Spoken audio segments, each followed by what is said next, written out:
Buenos días. Hoy se terminan los Juegos Olímpicos, ¿verdad? ¿Han escuchado cuál es la opinión general en las redes sociales sobre la participación mexicana en los Juegos? ¿Cuál es la opinión general? Hay muchos la verdad, hay muchos factores que se tienen que controlar para que podamos tener una mejor participación, pero hay ciertas cosas en que es indiscutiblemente bueno el mexicano. ¿Saben cuál es una de ellas? El mexicano es bueno para celebrar. ¿O no? Hay algunos que, mira, no importa la colegiatura, mira, si existe algo importante para celebrar, tiran la casa por la ventana. Cualquier excusa es buena. Es increíble, ¿les suena? ¿Saben quién es Leonardo DiCaprio? Les digo este ejemplo, ya ven que estuvo peleando por años para obtener un Oscar famoso, ¿verdad? Cuando lo obtuvo este año, fíjense qué curioso, para que vean cómo es el mexicano, que es bueno para celebrar. Y lo pueden checar en las noticias. Los mexicanos, cuando supieron que Leo, como le dicen de cariño, de cuates, ¿verdad?, ganó ese Oscar, dice que salieron muchos mexicanos en diferentes ciudades importantes. Imagínense, en el Ángel famoso de la Independencia, en la Minerva de Guadalajara, en fin, en ciertos lugares, salieron a festejar el triunfo de Leonardo. Dice las noticias que gritaban. A ver, ¿qué gritaban? Fer, Leo, fíjense, Leo, hermano, ya eres mexicano. Imagínate cómo es el mexicano, pero es bueno para celebrar, ¿están de acuerdo? Miren, todos los días en México algo se celebra, todos.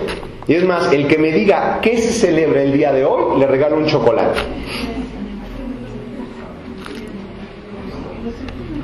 ¿Qué está hablando? ¿Ninguno? La clausura de las Olimpiadas. Podría ser. Es el Día Nacional del Trabajador Social. ¿Tenemos algún trabajador social con nosotros? A ver, levante su mano. ¿Saben cuál es el principal objetivo del trabajador social?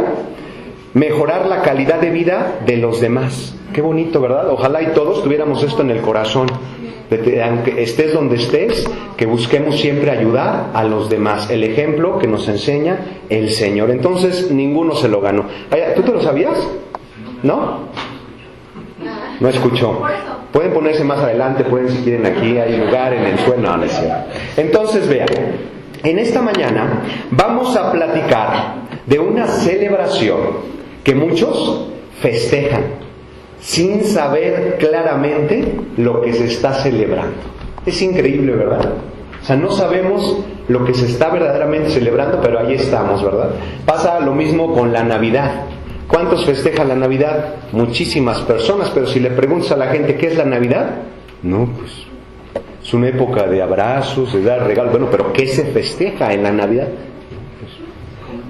Continuamos entonces con la serie Las fiestas solemnes de Dios. Es el mensaje número 2.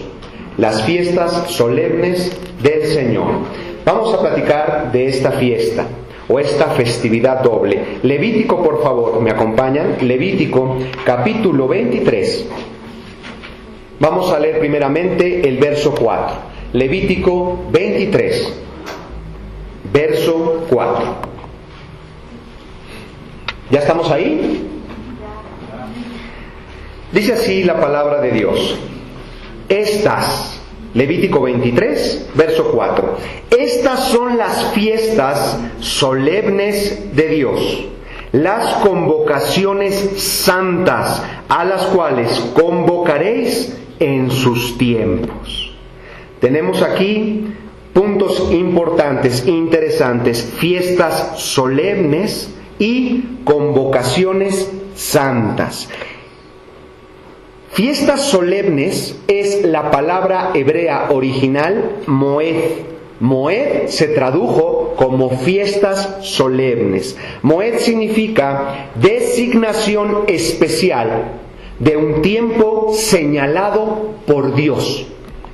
designación especial de un tiempo señalado por Dios. Estos tiempos específicos son tomados como fiestas debido a su gran importancia. Son fiestas, escucha esto, fiestas que sirven como figura y sombra de asuntos celestiales y siempre están acompañadas de gran bendición. Figura y sombra, estas fiestas de asuntos importantes del Señor, de asuntos celestiales que pueden traer a tu vida gran bendición. Y también platicamos en este versículo que son convocaciones santas. Convocaciones santas. Dios convoca, Dios está llamando y anuncia a través de las fiestas hechos o acciones en los que todos, escucha bien, en los que todos podemos participar. Es de suma importancia entonces reconocer el tiempo específico del cumplimiento de cada fiesta del Señor. Vamos a seguir entonces leyendo Levítico 23, continuamos en el verso 5 y el verso 6. ¿Cuál es esta fiesta? En el mes primero, ¿alguien sabe? En el mes primero, a los 14 del mes, entre las 2 tardes, Pascua es de Dios. Y a los 15 días de este mes, o sea, al otro día, es la fiesta solemne de los panes sin levadura a Dios. 7 días comerás panes sin levadura. Tenemos una festividad doble. ¿Cuál es? Pascua y panes sin levadura. ¿Qué es Pascua? ¿El mexicano sabe celebrar? Sí, ¿verdad? Pero muchas veces celebramos sin tener una idea clara de lo que estamos celebrando. ¿Qué es Pascua? Hay algunos que se van con la idea de, a ver, el que piense en Pascua en huevitos de chocolate decorados, ¿podría levantar su mano? Algunas manos. No, no es cierto. A ver, ¿qué es Pascua? ¿Qué significa la palabra Pascua? A ver, ¿cuándo se celebra la Pascua? Es una celebración nacional, ¿sabían? Hay una semana, justamente se le llama Semana Santa, en la cual los niños, y muchos niños con bigote, no trabajan. Y hay otros que toman 2 semanas de vacaciones. ¿Qué es la Pascua? La primera semana, que le llaman Semana Santa, algunos piensan que el domingo de esta primera semana es el domingo de Pascua. Pero si es el domingo de Pascua, ¿por qué entonces dan 2 semanas? ¿Y por qué la segunda semana se le llama Semana de Pascua? A la primera semana es la Semana Santa, ¿no? Hay jueves y viernes santo, a lo mejor ni sabías. Pero todo esto es importante al grado, fíjate cómo se festeja en México, que todos, jueves y viernes por ley, no deben de trabajar, le llaman jueves y viernes santo. Por eso les digo que esta fiesta no está muy clara en el corazón de muchos mexicanos, de muchas personas alrededor del mundo. Entonces, vamos a platicar la respuesta para que no tengamos ya duda. ¿Qué es Pascua? ¿Qué es la Pascua? La respuesta Dios la dijo hace aproximadamente 3,500 años. ¿A quién? A su siervo Moisés. ¿Me acompañan por favor al libro de Éxodo? Vamos a platicar. ¿Qué es Pascua? Éxodo, capítulo 12, por favor. Vamos a leer desde el verso 1 hasta el verso 13. Espero que hayan desayunado. Y algunos fragmentos solamente. Yo les voy leyendo. Éxodo, capítulo 12. Vamos a empezar desde el verso 1, por favor. Ya están ahí, ¿verdad? Habló Dios a Moisés y a Aarón en la tierra de Egipto. Dios iba a sacar de 430 años de esclavitud al pueblo hebreo de Egipto. Dios mandó muchas pruebas como plagas. Faraón endurecía su corazón, pero en la 10ª plaga Dios pudo liberarlos. Fíjense, habló Dios a Moisés y a Aarón en la tierra de Egipto diciendo, ¿qué fue lo que dijo? Verso 2, en original hebreo, Ha-Jodesh, Jasé, Lahem. Lo tradujeron, este mes os será principio de los meses. El original dice, esta luna será para ustedes el principio de los meses. Los hebreos o los judíos seguían un calendario lunar. Cuando veían esa media lunita, empezaba un mes. Fíjense qué bonito. Esta luna, la luna para los hebreos era muy importante. De hecho, como lo estamos platicando, una luna marcó su destino. Cambiaron todas las cosas. ¿Qué representa o simboliza la luna? Una luna, la luna no tiene luz propia, ¿no? La luna refleja toda la luz del sol.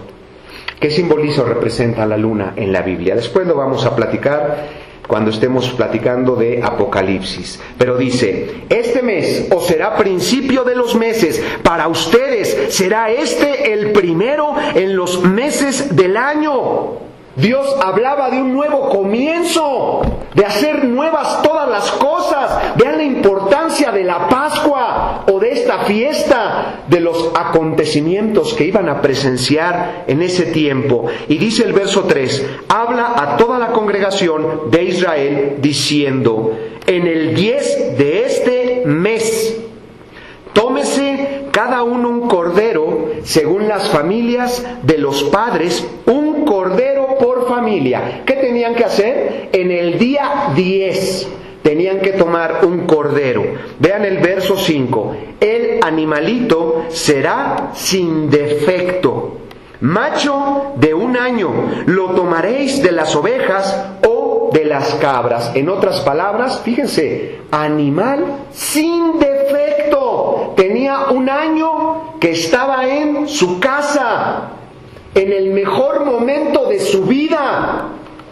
Y dice, y lo guardaréis hasta el día 14, el verso 6 de este mes, y lo sacrificará toda la congregación del pueblo de Israel entre las 2 tardes. Nos hablan de separación. Lo guardarán hasta el día 14. Separación como señal de ¿qué? De santificación. Y tomarán de la sangre, vean, tomarán de la sangre y la pondrán en los postes y en el dintel o parte superior de una puerta, en el dintel de las casas en que lo han de comer.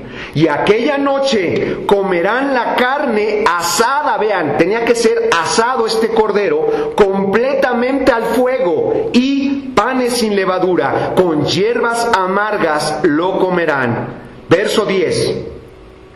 Ninguna cosa dejaréis de él hasta la mañana.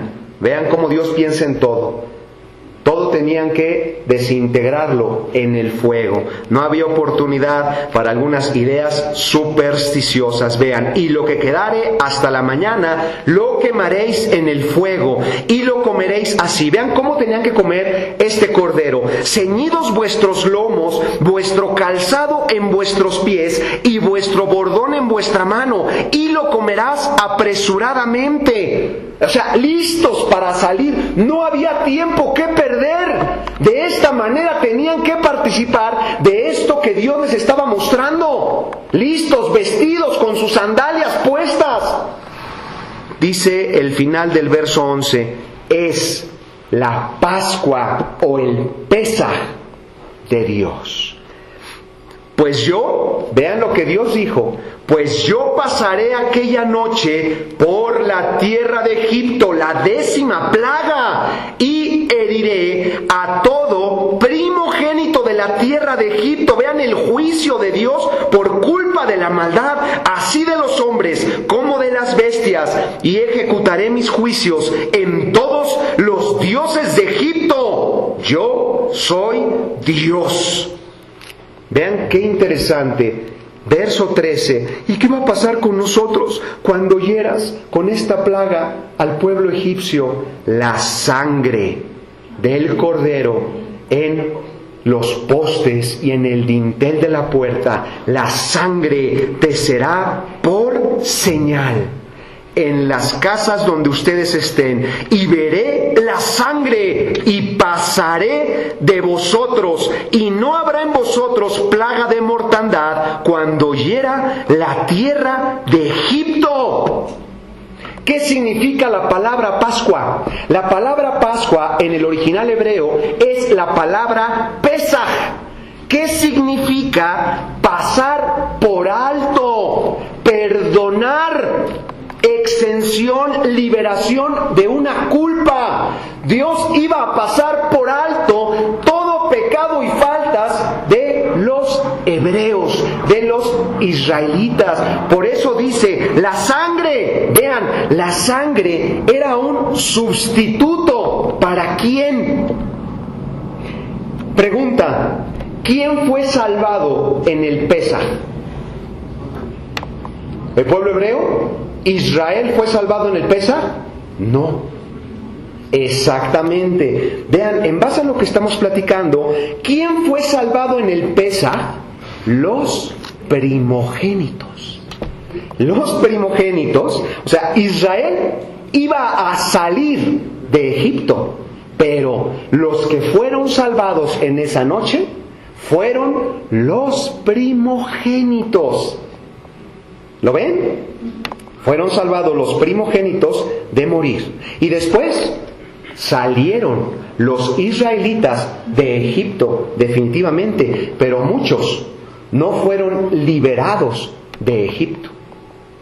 A ver, ¿salieron de Egipto? Sí, todos, pero muchos no fueron liberados de Egipto. ¿Por qué? Porque había Egipto en su corazón. Por eso es de que cayeron muchísimos en el desierto, no pudiendo llegar al lugar de reposo que Dios había prometido. Interesante, ¿verdad? Entonces, el cordero era la sustitución por la vida de cada primogénito. ¿A quién representa ese cordero?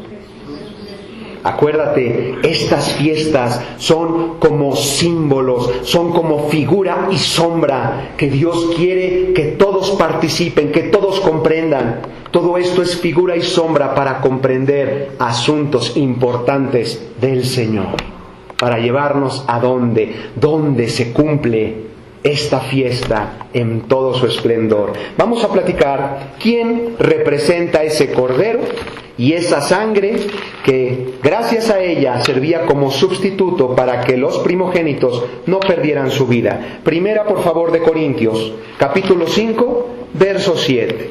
El apóstol Pablo, de manera sencilla y clara, nos da la respuesta de quién representa ese cordero de la Pascua.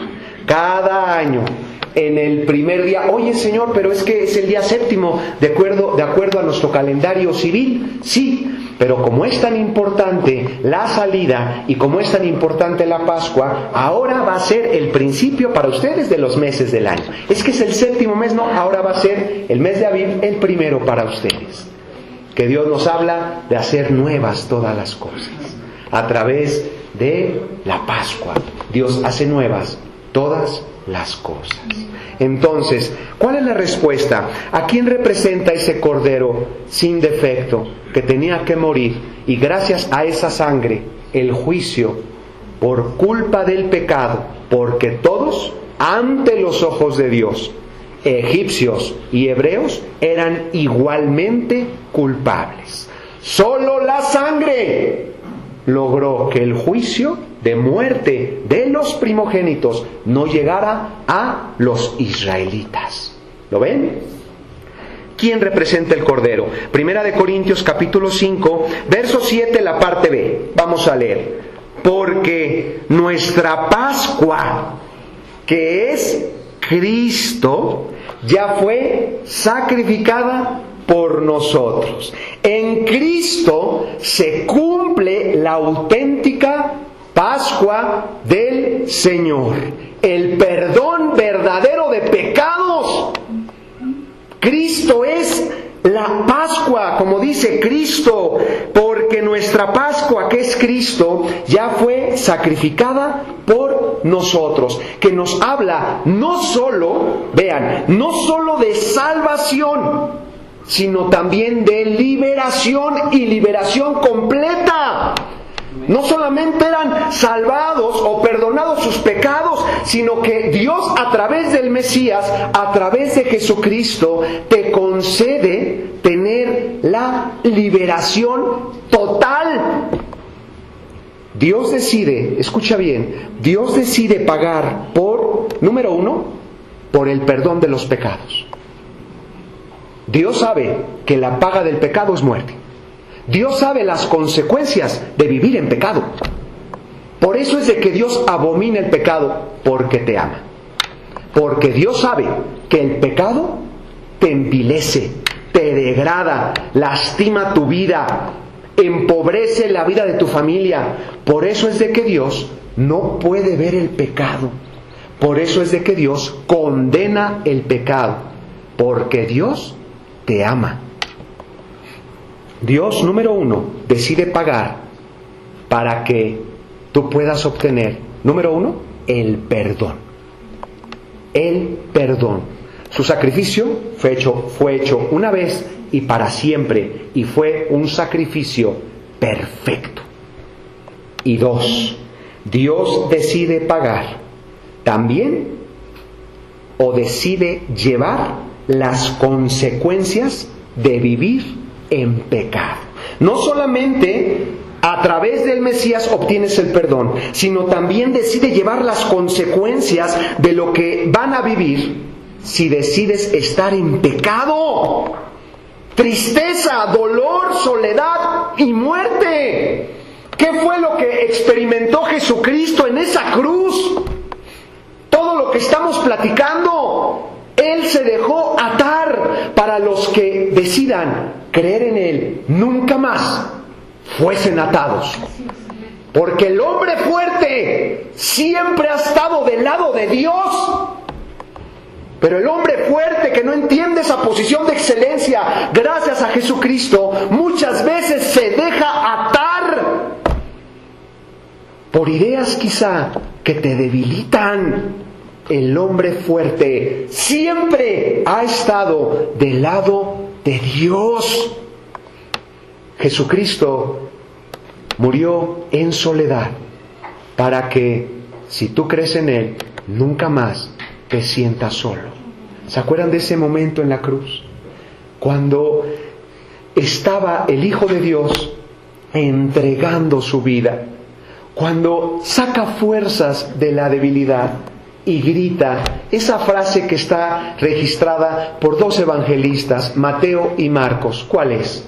Elí, Elí, lama sabactani. La gente que estaba en ese momento cerca de la cruz no comprendió lo que Jesús había gritado. Imagínate la forma. No podía ventilar o respirar correctamente, desangrándose. Su cuerpo bañado en sangre, su cara, su cabello, lleno de golpes, de contusiones.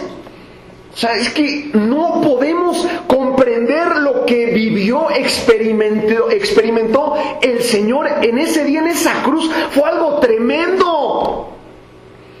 Y saca fuerza de la debilidad y grita, dice la Biblia, grita a gran voz, Eli, Eli, lama sabactani. No comprendieron las personas que estaban cerca lo que dijo el Señor, porque el Señor no habló en hebreo, no habló en arameo, no habló en griego ni en latín. Fue un mensaje celestial que Dios dejó guardado y después fue revelado a dos siervos, Mateo y Marcos, y en sus evangelios ellos dicen exactamente lo que el Señor quiso decir. ¿Qué significa Eli, Eli? Lama asabtani en hebreo no fue esto, ni mah metul shebaktani, no fue arameo. Por eso no comprendieron. La gente que estaba cerca dijeron, ¡Ey! A Elías llama a este. No comprendieron el mensaje de Jesús. Porque cuando Jesucristo, Dios hecho carne, mira el amor de Dios, su unigénito, estaba entregando su vida. Dice Isaías 53 que Dios carga en Él el pecado de todos nosotros. Y cuando Dios decide cargar en el Mesías el pecado de todos nosotros, Dios tuvo que apartar su cabeza.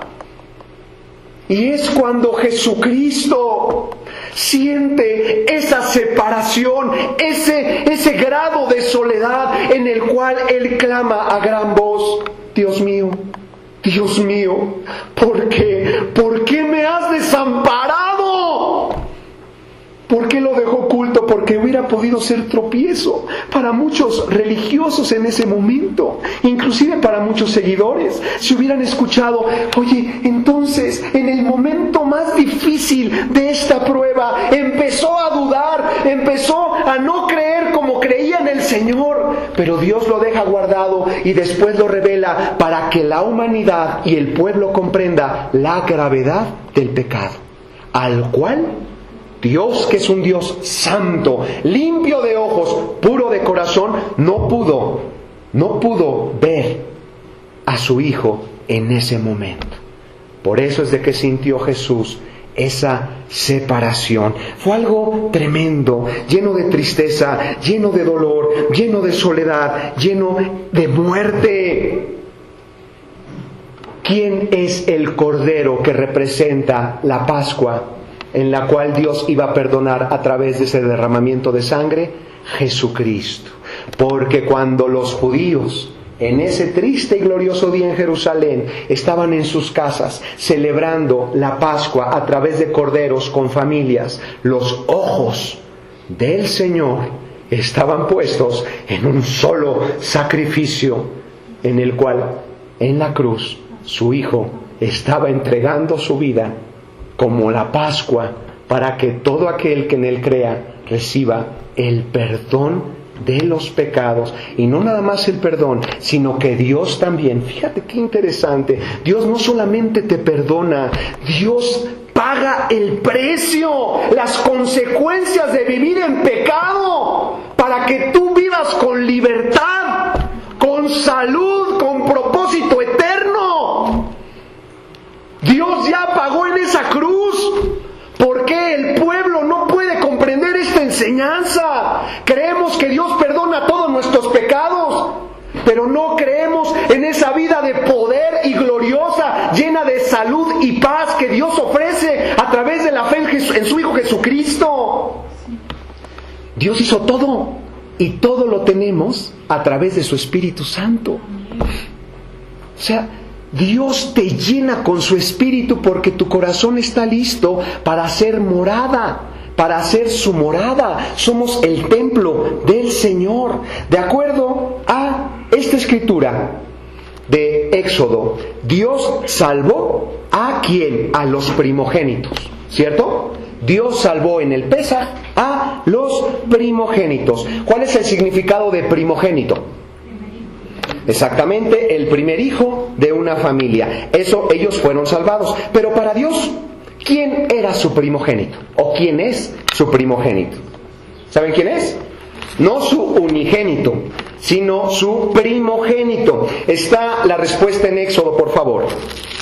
¿Quién era el primogénito? Estamos platicando de acuerdo al Pesaj. Fíjense, el Pesaj, Dios libera al pueblo egipcio, sí, pero en el Pesaj Dios salva a los primogénitos. Entonces, ¿quién es el primogénito?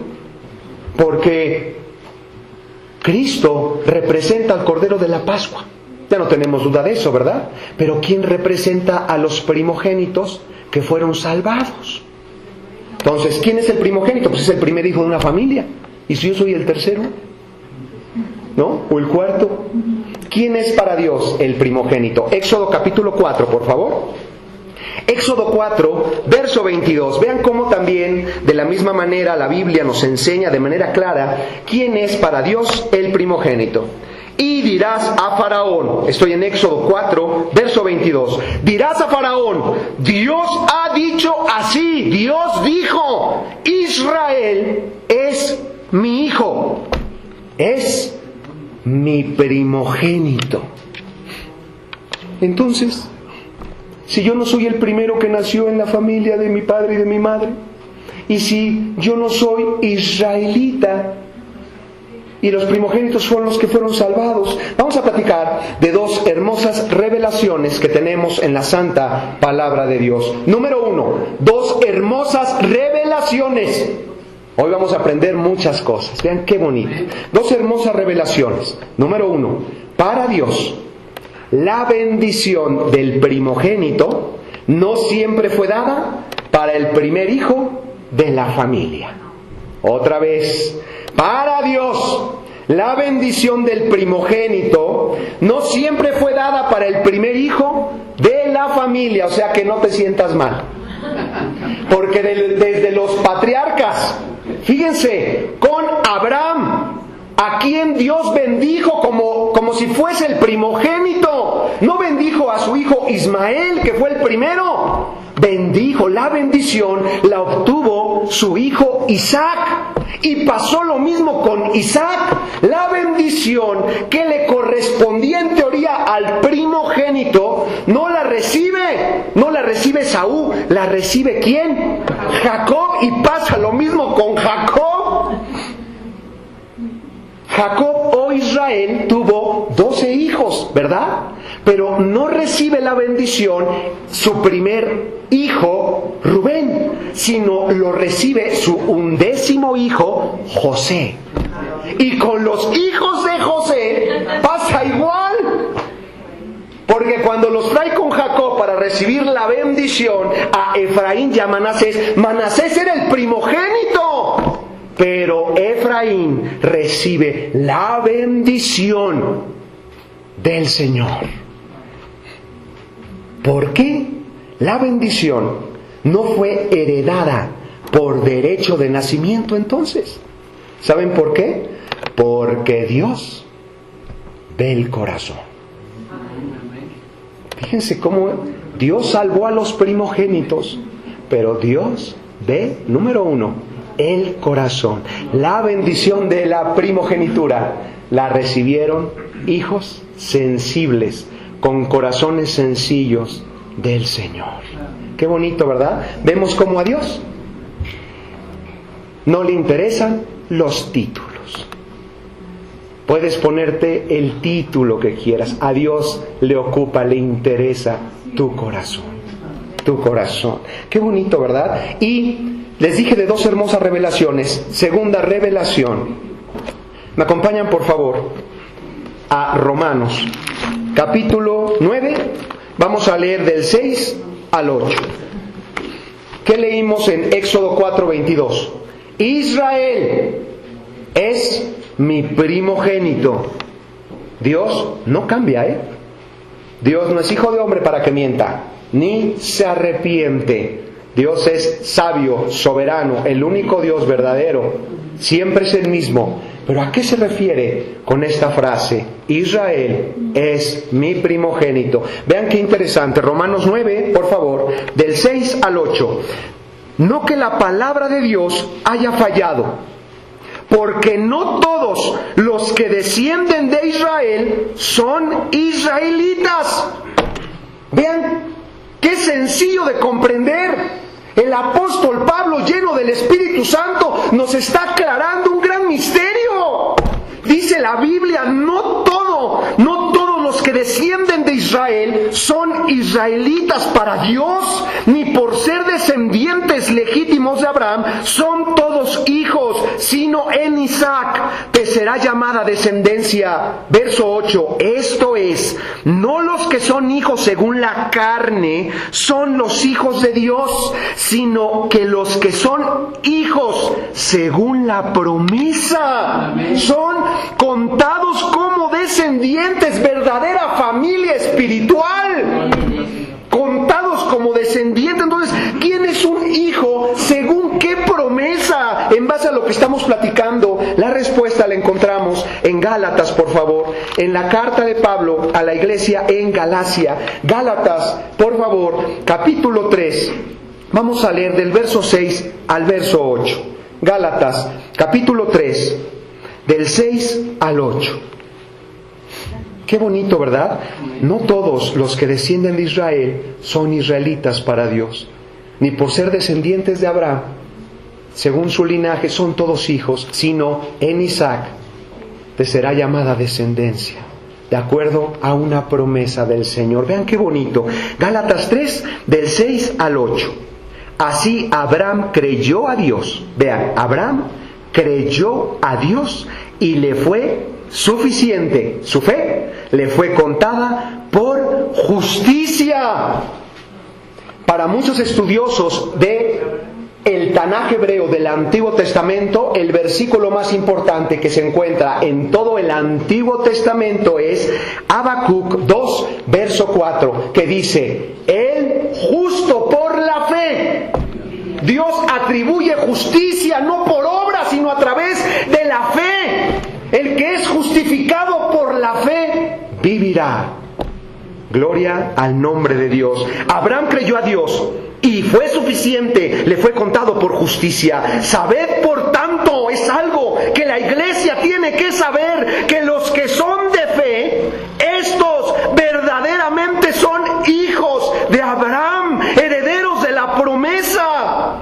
Y la Escritura, previendo que Dios había de justificar por la fe a los gentiles, a las naciones no judías, dio de antemano la buena nueva a Abraham diciendo, en ti serán benditas todas las naciones. Vean qué bonito, de la tierra. Dios le dijo a su amigo Abraham, a través de tu semilla, Abraham, a través de tu descendencia, serán benditas no pocas, todas las familias de la tierra. La promesa de redención futura, Dios se la muestra desde el Génesis a su amigo Abraham.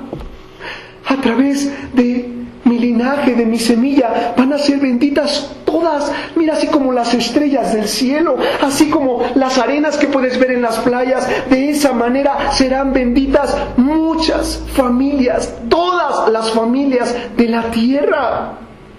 Esta promesa Dios se la dio a Abraham, y Dios se la dio a Isaac, y Dios se la dio a Jacob. Pero Jacob tuvo 12 hijos, ¿se acuerdan? Y si ustedes pueden ver en Génesis 49, verso 10, que Dios dijo, no será.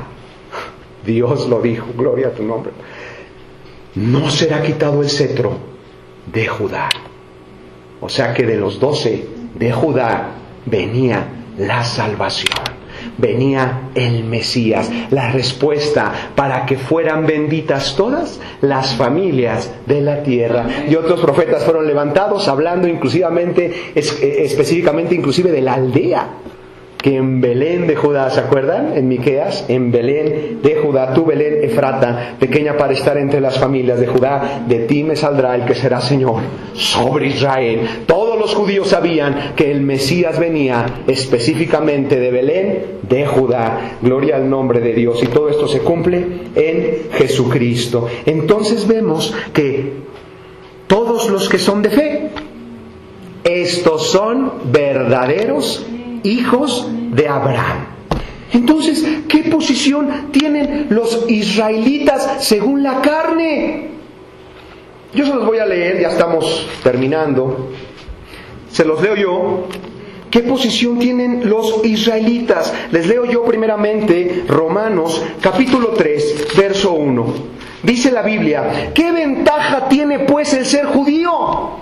Romanos 3, verso 1. ¿De qué aprovecha la circuncisión? Dice, mucho, en todas maneras. Número 1, la palabra de Dios fue confiada a Israel primeramente. Vean esta gran bendición. Si ustedes leen Romanos capítulo 9 nuevamente, Romanos 9, vean la bendición. Desde el verso 4, habla de los israelitas, según la carne, de los cuales son la adopción, el lugar de hijo, la gloria, el pacto, la promulgación de la ley, el culto y las promesas de quienes fueron los patriarcas, donde venía la bendición que estamos platicando, de los cuales, según la carne, vino Cristo. Cristo no fue metepequense, ¿verdad? El Mesías venía de Israel. A ellos Dios les confió su palabra inicialmente. De ellos vienen los patriarcas, la promulgación de su santa ley, sabiduría de lo alto, vigente hasta el día de hoy. Dios les concedió muchísimas bendiciones al pueblo judío. Tan es así que de este pueblo vino Jesucristo. Jesucristo no fue mexicano, fue judío, ¿cierto? Dice, Cristo, el cual es Dios sobre todas las cosas. Así o más claro. Jesucristo, el cual es Dios. Dios sobre todas las cosas. Bendito por los siglos. Amén. Y el apóstol Pedro, en su primer predicación lleno del Espíritu Santo, vean qué interesante, Jesús les dijo, ellos creían en Jesús, esperen la promesa del Padre, van a ser investidos de poder. Así empieza el libro de Hechos de los Apóstoles. Ellos tenían miedo, tenían temor, estaban todos escondidos. Pero cuando llega la promesa, el Espíritu Santo, ¿por qué no había podido llegar el Espíritu Santo? Porque el corazón estaba contaminado. Pero en Cristo, a través de la fe, Dios perdona, Dios hace tu corazón perfecto, listo para recibir al Espíritu Santo. Por eso la Biblia enseña que el corazón del Hijo de Dios es el templo en el cual el Espíritu Santo hace morada. Y cuando llega el Espíritu Santo, se levanta de ese pescador encolerizado Pedro, se levanta un hombre con una autoridad y con un control tremendo. La gente, dice el libro de los Hechos, que la gente se asombraba de cuando hablaba el apóstol Pedro. Este pescador de Galilea sin educación, ¿cómo es posible que hable de esta manera? Era impresionante escuchar a los apóstoles llenos del Espíritu Santo. Y en este primer mensaje evangelístico del apóstol Pedro lleno del Espíritu Santo, en Hechos capítulo 3, verso 25 les leo, les decía a los israelitas, ustedes son los hijos de los profetas y del pacto que Dios hizo con nuestros padres, diciendo a Abraham, en tu simiente serán benditas todas las familias de la tierra. Ya lo platicamos. A ustedes, vean lo que dijo el apóstol Pedro lleno del Espíritu Santo a la nación de Israel. Hechos 3, verso 26. A ustedes primeramente, Dios, habiendo levantado a su Hijo, lo envió para que os bendijese, a fin de que cada uno se convierta de su maldad. Primeramente a ustedes, Dios les confió la palabra, pudieron escuchar al verbo de vida. ¿Para qué? Con el principal objetivo del Señor, para que se conviertan de su maldad, porque Dios no puede ver el pecado, porque a Dios no le interesan los títulos, porque Dios está en busca de un pueblo, herederos de las promesas a través de la fe, descendientes legítimos de Abraham y de las promesas del Señor. En Romanos 11, yo se los leo, Romanos 11, verso 25 y verso 26, yo se los leo. Porque no quiero, hermanos, que ignoren este misterio. Es algo que no tenemos que ignorar, para que no seáis arrogantes en cuanto a vosotros mismos. Ha acontecido a Israel en la carne endurecimiento en parte, hasta que haya entrado la plenitud de los gentiles. Y luego dijo el Señor, todo Israel, el Israel celestial del Señor, el Israel será salvo. Que nos habla de su verdadero pueblo, el Israel de Dios, la iglesia consagrada. La iglesia son sus primogénitos para el Señor. La iglesia donde ya no existe ni judío ni gentil, ni esclavo ni libre, ni mujer y hombre. Cristo, Señor de todos, todos siendo vistos de una misma manera. Dios no hace acepción de personas. Dios no hace acepción de personas. Dios habla del Israel. Que no causen problemas, decía Pablo en Corinto. No causen problemas ni a los judíos, ni a los gentiles, ni a la iglesia de Dios. Diferente. Y Gálatas también dice, y a la iglesia de Dios. Gloria al nombre del Señor, el Israel de Dios. Y platicábamos también de los panes sin levadura, ¿verdad? La Pascua quedó claro que es Cristo, ¿verdad? Gracias a Dios. Y los panes sin levadura. Éxodo capítulo 12, verso 15. Éxodo 12, verso 15. Yo se los leo. Éxodo 12, verso 15. 7 días comerán panes sin levadura. Ya lo están leyendo. 7 días comerán panes sin levadura. ¿Qué simboliza o representa el número 7? Habla de lo completo, vean, de perfección, y también habla de totalidad. Vean qué interesante. 7 días comerán panes sin levadura. Y así el primer día haréis que no haya levadura en vuestras casas, porque cualquiera que comiere leudado desde el primer día hasta el 7º será cortado de Israel. ¿Qué representa esos panes o esa levadura? Dios dijo en esta fiesta que durante 7 días, que nos habla de totalidad, después del Pesaj, que es Cristo, cuando Dios te hace nuevo, hace nuevas todas las cosas, Dios te perdona, Dios quiere que entiendas la importancia de estos panes sin levadura. Nos habla de 7 días, nos habla de la totalidad de tu vida, que debes de tener presente el comer el pan sin levadura. ¿Qué representa este pan? En 1 de Corintios, otra vez, por favor, capítulo 5. 1 de Corintios, capítulo 5. Yo les leo el verso 7 y el verso 8. Ahorita que aparezca en los monitores, 1 de Corintios 5, gracias, del 7 al 8. Pueden seguirme ahí. Límpiate, pues, de la vieja levadura. Limpiarme de la vieja levadura para que seas nueva masa. ¿Quién es el pan? Nosotros, la iglesia. Fíjate, límpiate pues de la vieja levadura para que seas una nueva masa, sin levadura, sin fermento, como sois, porque nuestra Pascua, ya lo leímos que es Cristo, ya fue sacrificada por nosotros. Verso 8. Así que celebremos la fiesta no con vieja levadura, ni con la levadura de malicia y de maldad, sino con panes sin levadura, de sinceridad y de verdad. Amén. El pan sin levadura representa para nosotros nuestra vida llena de pureza y llena de santidad. Así es como tienes que vivir una vez de que participas de la Pascua que es Cristo, con panes sin levadura. La noche los judíos, vean cómo lo podemos transportar al plano espiritual. Una noche antes de que el pueblo israelita decida celebrar o celebren el Pesaj o la Pascua, una noche antes toman una vela.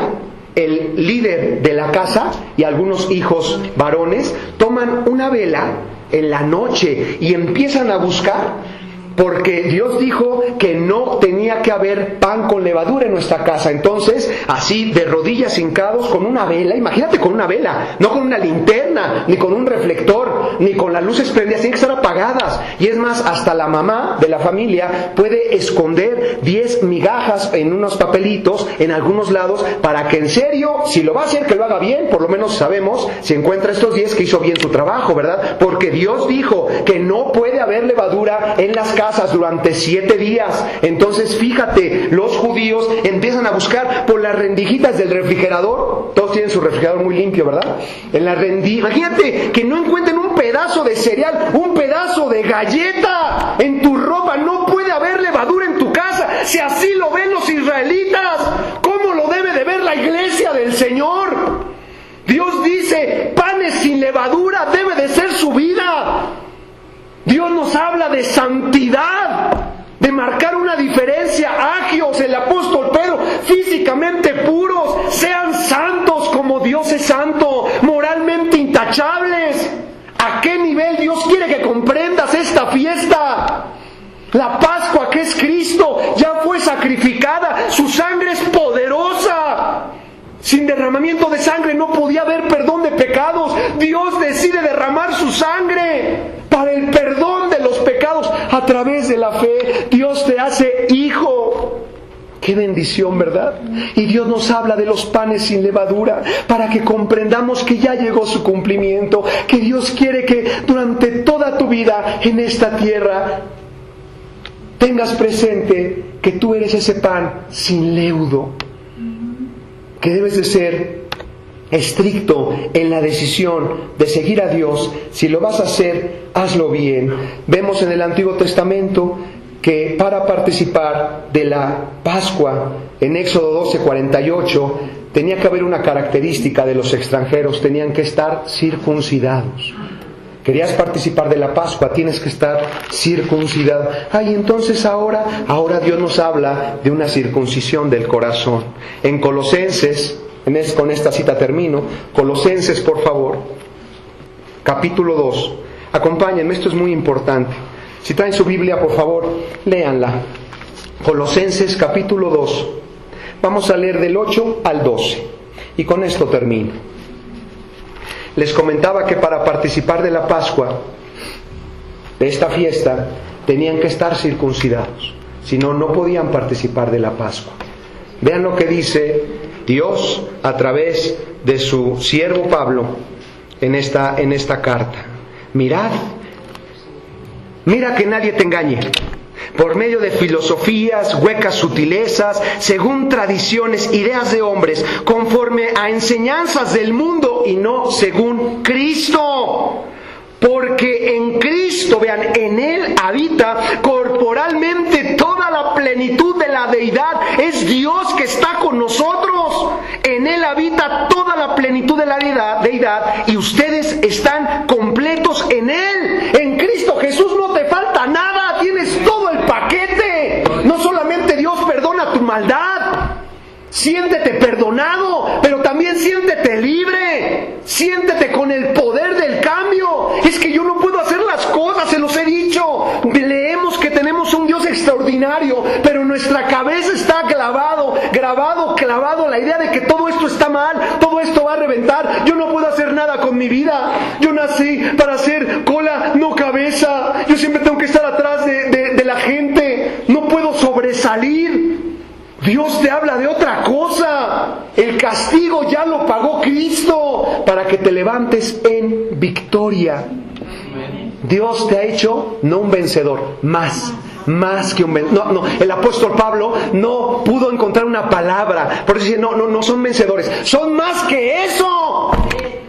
Gracias a Jesucristo estás completo. Él es la cabeza de todo principado y potestad. En Él, en Cristo también fuiste circuncidado, con circuncisión no hecha con mano. ¿Cuál es esa circuncisión del corazón? Al echar, cuando tú decides echar de ti el cuerpo pecaminoso carnal en la circuncisión de Cristo, sepultado con Él a través del bautismo. El apóstol Pablo nos hablaba de que así como Cristo fue crucificado, nuestra vida llena de maldad tiene que subir a esa cruz. Jesús dijo, el que no esté listo, dispuesto a tomar la cruz diariamente, no puede ser mi discípulo. La cruz representaba la muerte. Entonces, ¿en qué tengo que morir? A todo lo malo, Roberto. Al echar el cuerpo pecaminoso carnal en la circuncisión de Cristo, en la circuncisión de corazón, cuando ya dejas de jugar, cuando tomas la decisión, si quieres participar de la auténtica Pascua del Señor, es a través de Cristo, porque Jesucristo derrama cada gota de su sangre para que tú puedas obtener el perdón de los pecados, pero también Dios cambia tu corazón. Por eso en el Pesaj dijo, este será el principio de los meses. Hablamos de una nueva vida.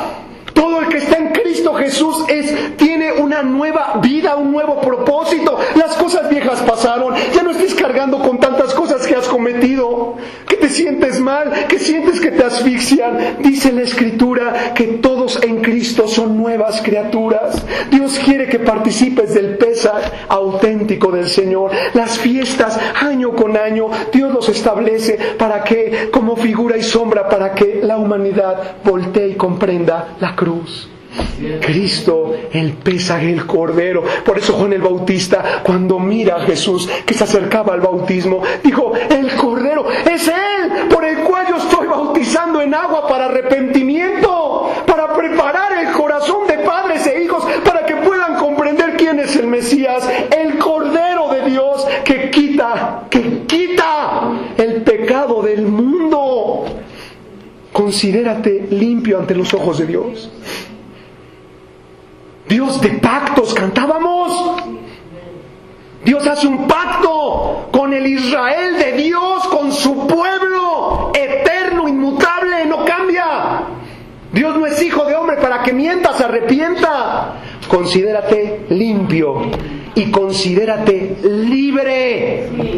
Libre para tener paz, salud, libertad, propósito eterno. Vamos a despedirnos en oración. Dios nos habla de dos fiestas hermosas que nos hablan de lo que Cristo hizo en la cruz por nosotros y de la responsabilidad como panes sin levadura que tenemos que llevar en nuestra vida. Si tú estás dispuesto a participar de la auténtica Pascua en este momento del Señor y a vivir sin levadura, sin maldad, sin contaminación, el ser circuncidado tu corazón, el echar de ti todo lo malo que sabes que a Dios no le agrada. Si estás dispuesto a tomar esa decisión, haz esta oración conmigo.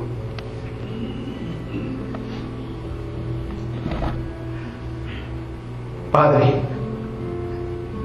toda Escritura habla de ti. Jesús, mi Jesús, el único Dios verdadero, que me enseña el amor, su profundo amor, cuando no le importa morir en esa cruz por nosotros. Gracias, Señor, porque el castigo para que yo tenga paz, tú lo llevaste, recayó sobre de ti. ¿Qué más evidencia queremos del profundo amor de Dios? Dios ya hizo las cosas. Tenemos que creer en Jesucristo, porque a través de la fe obtenemos el perdón y te conviertes en heredero de las promesas del Señor. Creo en ti, Jesús. Si crees en Jesús, Dios, como lo platicamos, más allá de la primogenitura, Dios ve el corazón. Dios está viendo tu corazón en esta mañana. Dios conoce tus pensamientos más profundos en esta mañana. No tienes que decirlo con tus palabras, díselo con tu corazón. Jesús, creo en ti como mi único y seguro Salvador. Díselo, no pierdas la oportunidad, te lo ruego, díselo. Quizás sea la última oportunidad para que tú puedas participar. Dios convoca, Dios llama a través de las fiestas. El cumplimiento ya fue hecho en la cruz. La Pascua es Cristo. Dios quiere perdonarte. Díselo con tu corazón. Perdóname, Padre. Decido morir a todo lo malo, levantarme como ese pan sin levadura, en mi casa, con mi esposa, con mi novia, novio, con mis hijos, para marcar una diferencia, para que mi familia se levante como un reflector de tu gloria y para que el amor de Dios pueda ser entronado en cada corazón. Te doy las gracias, Padre, porque en ti obtenemos el perdón. Y gracias, Señor, porque gracias a Cristo tenemos victoria sobre cualquier cosa. Nos levantamos, Padre, con la frente en alto, porque sabemos que tú siempre estarás con nosotros. Amén. Gracias, dulce Señor. Gracias, Padre. Vamos a darle un fuerte aplauso al Señor. Porque comprendemos que es nuestra Pascua. Porque comprendes el significado de la Pascua.